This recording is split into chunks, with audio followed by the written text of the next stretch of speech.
My friends, hello. My first graduate degree is in conflict management, and as I was earning it, what I discovered was I have a critical flaw that has caused problems for me throughout my life and my career. And we all have critical flaws, and actually, virtually all of us have one of these four within this bracket. And what it is when we are faced with conflict, we behave in such a way. For me, I default to what's called stonewalling. So anytime I'm in conflict with a person, the thing that I default to is, in my mind, I'm like, well, screw them. I'm just not going to talk to them then. You've known people who are like me, right? You've known people, it could be you even, where you're like, nah, I'm not, that person's a jerk. I'm not talking to them again. I'm going to wait until they apologize. And how long does that take? Often a long time. If ever, even. Sometimes they don't even realize it because we're all the hero in our own story, and the person that we think is the bad guy thinks that they're the one who's right in this argument.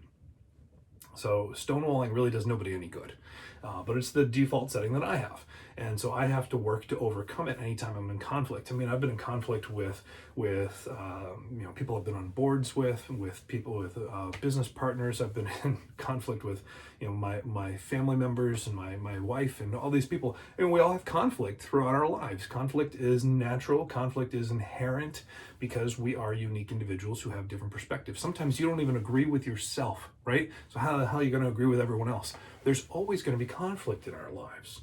We have to accept that. We have to recognize that conflict's not negative. We'll talk about that another time. The conflict is actually a healthy thing. The challenge is how we respond to conflict. And my critical flaw, if I don't mind it, is stonewalling. So what stonewalling really means is that we shut down and we close off, and we don't want to move forward with that other person until we feel like we're in the right. And sometimes that means meeting in the middle. Sometimes that means making them apologize. Sometimes that means making them yield the position that they're in. The challenge is that that doesn't always happen. And if we stonewall long enough, most of us know someone who has this as one of their default settings where they just end up losing relationships.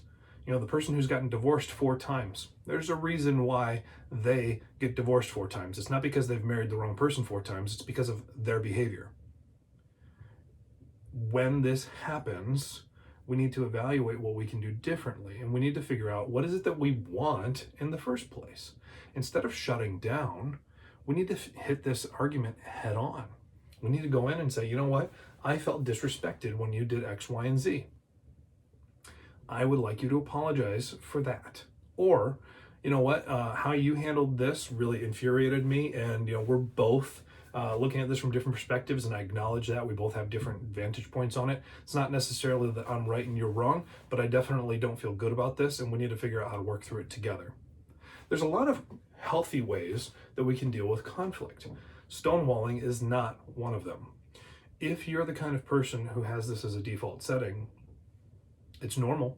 It's normal. There's nothing wrong with you as a person, but you need to, as a leader, acknowledge what your behavior is so that you can choose to modify it.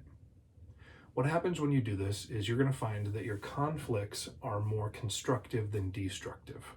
And your conflicts help move things forward in your career and in your life.